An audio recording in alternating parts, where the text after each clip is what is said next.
Hello friends, आज हम आप सबके लिए लाए हैं मोदू नॉवल का पार्ट 5। वांग होंगलियांग अच्छी पोजीशन पे थे, पर आधी उम्र अयासी में गुजारने की वजह से उनका चेहरा बूढ़ा हो गया था। वो देखने में एक सर पे डॉग जैसे थे। वो सिगरेट का धुआं छोड़ते हुए झुक के माँ जियाओई को देख रहे थे। माँ जियाओवे इतना पतला था कि वो दिखने में कुपोषित लगता था। उसको अलग सेल मिला था पर वो सो नहीं पाया था। वांग होंगलियन गर्दन टेढ़ा करके अपने साथ वाले आदमी को बोलते हैं तो वो लोग छुपके से उसे सिटी बुरो ले गए। वो आदमी सब ब्यूरो के क्रिमिनल इन्वेस्टिगेशन टीम के हेड थे, लेकिन वो बस एक कठपुतली की तरह ही थे। वो एस्ट्रा लेकर आगे आकर बोलते हैं, जियाओ हायांग ने ऐसा ही कहा। मैंने ये उम्मीद नहीं की थी। ये तो सपना जैसा लग रहा है। मिस्टर वांग हंसने लगते हैं और उन्हें देखकर लग रहा था कि एक शार्प पे ही हंस रहा है। मेरे राशिफल में था इस साल काम करते हुए मुझे जो परेशानी आएगी उसे कोई एक्सपर्ट हटा देगा। आखिरकार वो जियाओ हायांग काम आ ही गया। अब हमें क्या करना चाहिए?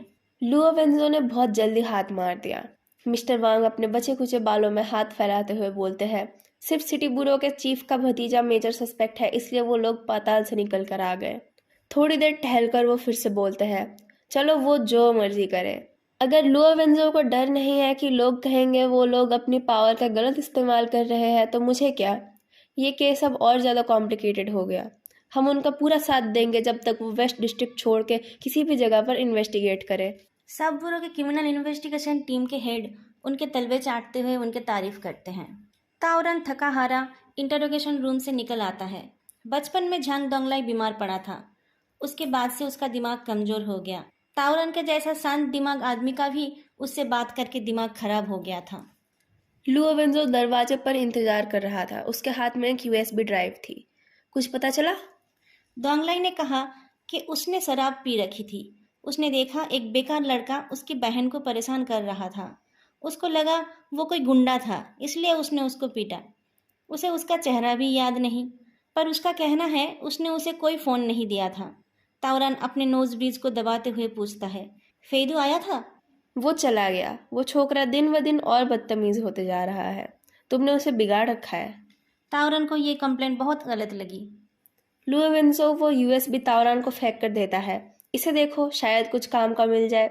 मेरे ख्याल से ये चेंगवांग मैंशन की सीसीटीवी फुटेज है। जांग दोंगलाई को देखते हुए वो बोलता है, उसकी बहन थोड़ी नॉर्मल है, उससे ये सब कंफर्म कर सकते हो। मैं डायरेक्टर जांग से मिलने जा रहा हूँ। पर लुओ वेंजो वहां जाकर देखता है डायरेक्टर जंग की जगह पर डायरेक्टर लू यूलियांग बैठे हुए थे। वो डायरेक्टर जंग के सेकंड इन कमांड थे। वो एक तगड़े इंसान थे और अपने क्रिमिनल पुलिस के काम में उन्होंने बहुत केस सॉल्व किया था। सब उनसे डरते थे। उन्होंने कहा, लाओ जंग कुछ दिनों के लिए अपने पोजीशन से हट गए हैं। तुम्हें उसे यहाँ लाना नहीं चाहिए था। क्या तुम उसे बचाना चाहते हो या फिर चिल्ला चिल्ला कर बोलना चाहते हो यहाँ कुछ नहीं है? तुम इतने समझदार हो फिर भी ऐसा करते हो। लुओ वेंजो कॉरिडोर को चेक करके दरवाजा बंद करता है और बोलता है, अंकल लू, नीचे सब बुरो से जियाओ हायांग नाम का एक क्रिमिनल पुलिसमैन है। उसने अपने रिपोर्ट में कहा था कि लाश मिलने की जगह पर शायद खून नहीं हुआ था। मुझे लगा था वो कुछ ज्यादा ही बोल रहा था। उस वक्त ना तो सारे एविडेंस थे और ना ही मेडिकल रिपोर्ट। वांग होंगलियन उस बात पर गुस्सा हो गए थे। क्या मतलब है तुम्हारा? डायरेक्टर जांग ने मुझे वांग होंगलियन के बारे में इन्वेस्टिगेट करने भेजा था। मुझे एक इन्फॉर्मर की रिपोर्ट मिली है। मुझे शक है कि वांग होंगलियन फ्लावर मार्केट डिस्ट्रिक्ट के ड्रग ट्रैफिकर्स से मिले हुए हैं। डायरेक्टर लू ने कहा, वो लोग तो ड्रग ट्रैफिकर्स के खिलाफ अच्छे से लड़ रहे हैं। वही तो। आपको नहीं लगता ये अजीब है कि कैसे उनको एक्यूरेट इन्फॉर्मेशन मिल जाती है और वो ट्रैफिकर्स को पकड़ लेते हैं? मेरे इन्फॉर्मर ने कहा वहाँ पर ड्रग डीलर्स के लिए स्पेशल लाइसेंस है। बाहर से आकर अगर कोई वहाँ काम शुरू करता है तो वो तुरंत पकड़ा जाता है। सबूत है तुम्हारे पास? डायरेक्टर लू ने पूछा। मैं कलेक्ट कर रहा हूँ, वेंजो ने कहा। फिर वो उस मर्डर केस के बारे में बता के कहता है, प्राइम सस्पेक्ट के बातों में बहुत गड़बड़ी है पर वो इस बात पर अड़ा है कि उसने वहाँ कोई डेड बॉडी नहीं देखी थी। बाकी एविडेंस से भी लग रहा है कि मर्डर वहाँ नहीं हुआ था। पर जियाओ हायांग को कैसे ये पता चला? क्या वो पहले से जानता था? डायरेक्टर लू उठकर टहलने लगते हैं। अंकल लू, मुझे लगता है ये दो केस कनेक्टेड है। अगर ताओरान और जियाओ हायांग को जांग दोंगलाई नहीं मिलता और मैं उसे यहाँ नहीं लाता तो वांग होंगलियन अब तक डायरेक्टर जांग के साथ हम सबको इस केस से बाहर कर देता। वो लड़का ड्रग ओवरडोज से मारा जाता और एक अमीर लड़का मर्डरर साबित कर दिया जाता। तुम क्या करना चाहते हो? अभी हम जांग दोंगलाई को चीफ सस्पेक्ट की तरह ट्रीट करेंगे। अगर हम फ्लावर मार्केट डिस्ट्रिक्ट से इस केस को अलग कर देते हैं तो वांग होंगलियान ये मर्डर केस हमें दे देगा। देर तक काम करके जब लोए वेंजो घर जाता है तब एक पालतू बिलाव म्याऊं करके निकल आता है। लुओ वेंजो उसे अपने पैर से अंदर करते हुए बोलता है, म्याऊं क्यों कर रहे हो? मैंने भी अभी तक नहीं खाया है। उसके मेल बॉक्स में एक पैकेट था जिसमें उसका नाम एक जानी पहचानी हैंडराइटिंग में लिखा हुआ था। उस सील्ड बैग के अंदर कुछ सिगरेट के टुकड़े थे। दोस्तों, अगर आपको ये वीडियो अच्छी लग रही है तो तुरंत जाके लाइक, कमेंट और चैनल को सब्सक्राइब जरूर करें। उस पैकेट में और कुछ भी नहीं था। तभी उसके फ़ोन पर एक फ़ोटो आता है। फ़ोटो में एक वीरान पथरीला रास्ता दिख रहा था। वो जगह पर एक झील और बहुत सारे पेड़ दिख रहे थे। बीच में एक गार्बेज कैन दिख रहा था। फ़ोटो के नीचे लिखा था, जाते हुए। लुओ वेंजो फोटो को देखता रहा, लेकिन लुओ युगुओ को इंतजार नहीं हो रहा था। वो एक 7 साल का बिलाव था। उसका चेहरा गोल, आंखें बड़े बड़े और बॉडी चिकनी थी। बस वो थोड़ा सा बैड टेम्पर्ड था। वो अपना पंजा मारता है और अपनी खाली कटोरी दिखाता है। वेंजो को ना हिलते देख वो उसके पैंट को नोचता है। लुओ वेंजो उसे उठा के बोलता है, तुम जिंदा रहने से बोर हो गए हो क्या? लुओ युगो उसे जीभ दिखाता है। उसे नीचे उतार कर लुओ वेंजो उसे खाना देता है। वो खाना खाने लगता है और लुओ वेंजो उसके बॉडी पर हाथ सहलाते सहलाते पुरानी बातें याद करता है। तावरन को वो बिलाव मार्केट में मिल गया था। उसने वो बिलाव फेदू को दिया था। फेदू ने भी शुरू में उसे बहुत पसंद किया था, पर कुछ दिन उसे रखने के बाद फेदू ने उसे वापस कर दिया। तावरान दूसरे शहर से आया हुआ था। उसके पास घर खरीदने के पैसे नहीं थे। रेंटेड हाउस में कैट रखना उसके लिए मुमकिन नहीं था। उसने वो बिलाव लुओ वेंजो को दे दिया था।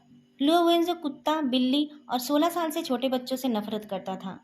वो इन सब को देखकर गुस्से से पागल हो जाता था। उसने तावरन को कहा, अगर 1 महीने में उस कैट के लिए नया घर नहीं मिला तो वो उसका स्ट्यू बना लेगा। 7 साल बीत गए, उस कैट के लिए नया घर नहीं मिला। लुओ वेंजो धीरे धीरे कैट की पॉटी साफ करने वाला बन गया और वो कैट घर का मालिक बन गया। लुओ वेंजो फ्रिज से कुछ बासी ब्रेड निकालता है और चल पड़ता है। सिटी ब्यूरो जाके वो देखता है, ड्यूटी ऑफिसर को छोड़कर एक और आदमी था वहां पर जो अपनी आंखें घिसते घिसते सीसीटीवी फुटेज देख रहा था। मुझे पता था तुम यही रहोगे, उसने कहा। मुझे घर में कोई काम नहीं है, पर तुम यहाँ क्या कर रहे हो? तावरान ने पूछा। तुम्हें कुछ मिला? जांग दोंगलाई टोटल 40 मिनट के लिए कैमरा फुटेज से गायब था, पर एक बार में ज्यादा देर के लिए नहीं। 10 बजे के करीब वो एक लड़की के साथ निकला था और 15 मिनट में वापस आ गया था। 12 बजने से पहले वो निकल गया था। 12 बजे के बाद कोर्टयार्ड के सारे कैमरा ऑफ कर दिए गए थे। हे जिंगी दिखा? लुओ वेंजो ने पूछा। उसका फेस किसी भी कैमरा में नहीं है।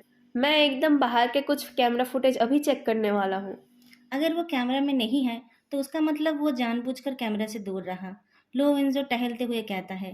पर अगर कुछ नहीं होता तो फेदू हमें ये नहीं देता। इतने सारे कैमरा और 4 घंटे का रिकॉर्डिंग, उसको कैसे कुछ दिखा होगा? लुओ वेंजो गर्दन हिलाता है। कुछ याद आने पर वो बोलता है, क्या कहा तुमने? आधी रात को कोर्टयार्ड के सारे कैमरा ऑफ कर दिए गए? हाँ, सिर्फ पार्किंग लॉट और बाहर के रास्तों के कैमरा ऑन थे। पथरीला रास्ता और पानी के पास का कोई फुटेज है? शायद है।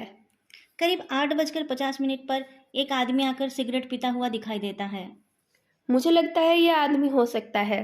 अच्छे से देखने के बाद तावरान बोलता है, अगर सिगरेट के टुकड़े मिलते तो डीएनए टेस्ट करा सकते, पर इतनी बारिश होने के बाद तुम हंस क्यों रहे हो?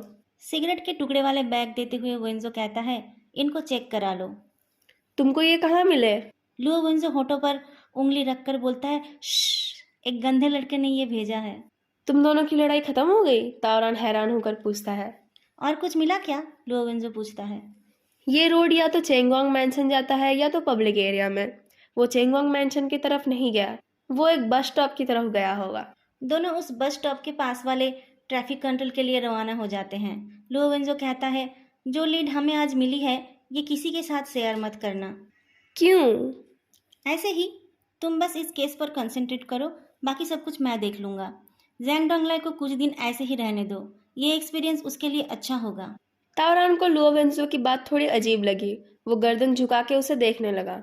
लुओ वेंजो के आंखें हंस उठते हैं। हम दोनों ही सिंगल हैं, तुम अगर ऐसे मुझे देखोगे तो मैं खुद को संभाल नहीं पाऊंगा। मेरे साथ फ्लर्ट करना बहुत इजी है ना? तावरान कहता है। तुम बहुत दिनों से किसी के साथ डेट पर नहीं जा रहे हो। उस लड़के का क्या हुआ जो तुम्हारे साथ पूल खेलने गया था? वो इटाली गया है चाइनीज पढ़ने के लिए। तावरान खांसने लगता है। इतनी बेईमानी! क्या करना, अकेले रहने का भी अलग ही मजा है। 1-2 साल में जब पापा रिटायर होंगे तब मैं कोई ठीक ठाक आदमी ढूंढ लूंगा। तुम्हारी फैमिली कितनी अच्छी है, इतनी ओपन माइंडेड। तुम्हारे घर वाले शादी के लिए प्रेशर दे रहे हैं? पूछो मत। तुम कर क्यों नहीं रहे हो? मैं गरीब हूँ। लुओ वेंजो जोर से हंस उठता है। हंस क्यों रहे हो? मेरी सैलरी से मैं किसी तरह हाउस लोन पे कर सकता हूँ। इतने दिनों में मैंने डाउन पेमेंट के लिए पैसा इकट्ठा किया है। अब जाके मैं ब्लाइंड डेट पे जाने लायक हुआ हूँ। इससे ज़्यादा और क्या होगा? मुझे कोई परी तो मिलने वाली नहीं है ना। कोई परी है क्या? स्कूल में थी एक परी, अब पता नहीं कहाँ है। अब तक तो उसकी शादी भी हो गई होगी। अगर ना भी हुई होगी तब भी मेरा कोई चांस नहीं है। रुको, मैं ट्रैफिक कंट्रोल वालों को फ़ोन करता हूँ। 5 मिनट बाद गाड़ी पार्क करके लुओ वेंजो कहता है, मुझे कुछ सीरियस बात पूछनी थी। क्या? अगर अगर तुम लड़की होते तो तुम मुझसे शादी करते या फेदू से? तावरान बहुत देर तक सोचता है। अगर मैं लड़की होता तो मैं तुम दोनों को नहीं देखता। मैं दिन भर सोचता कि मैं कैसे मम्मी को बोलूं कि मुझे लड़कियां पसंद है। कोई लड़की नहीं है, सब मर गए हैं। फिर दूसरे मर्द? मर्द भी सारे मर गए, सिर्फ हम दोनों, वेंजो हंसकर बोलता है। तावरान भी हंस देता है। फिर मैं तुम्हें ही चुनता। तुम श्योर हो कि तुम मुझे ही चुनते? तुम्हें ही चुनना पड़ता। फेदू की शादी की उम्र होने में अभी और 2 महीने बाकी है। अब चलो। लो वेंजो खुश होकर हंसता रहता है। तावरन गाड़ी से निकल जाता है। उसने ध्यान नहीं दिया कि लुओ वेंजो ने ये कॉन्वर्सेशन रिकॉर्ड कर लिया था। बस स्टॉप के कैमरा में 9 बजे के करीब वो आदमी दिखाई देता है। वो वहां से 34 नंबर बस पकड़ता है। वो जब रूट इन्फॉर्मेशन देखने के लिए चेहरा ऊपर करता है तब वो दोनों श्योर हो जाते हैं कि वो हे जोंग ही था। एक साइकोलॉजिकल सेंटर में उस टाइम फेदू का कंसल्टेंसी खत्म होता है। वो डॉक्टर बाई को एक पैकेट चॉकलेट देता है। वो हमेशा ही वेल बिहेव था और कीमती गिफ्ट लेके आता था। वो सबसे अच्छे से बात करता था। क्लिनिक के सब उसे जानते थे। काउंसलर उसे थैंक्स बोलने ही वाली थी, पर उसके फ़ोन की आवाज़ सुनकर वो रुक जाती है और हंसती है। उसके फ़ोन में 2 मैसेजेस आए थे। एक में मेनी थैंक्स लिखा हुआ था और दूसरे में एक ऑडियो रिकॉर्ड था जिसमें लिखा था मेरे तरफ से। फेदू कान में फ़ोन लगाकर वो ऑडियो सुनता है जिसमें तावरान शादी के लिए फेदू को ना चुनकर वेंजो को चुन रहा था। अगर आप लोगों को आज का ये पार्ट अच्छा लगा हो तो लाइक, कमेंट और चैनल को सब्सक्राइब करना मत भूलना। फिर मिलेंगे अगली वीडियो में, तब तक के लिए बाय।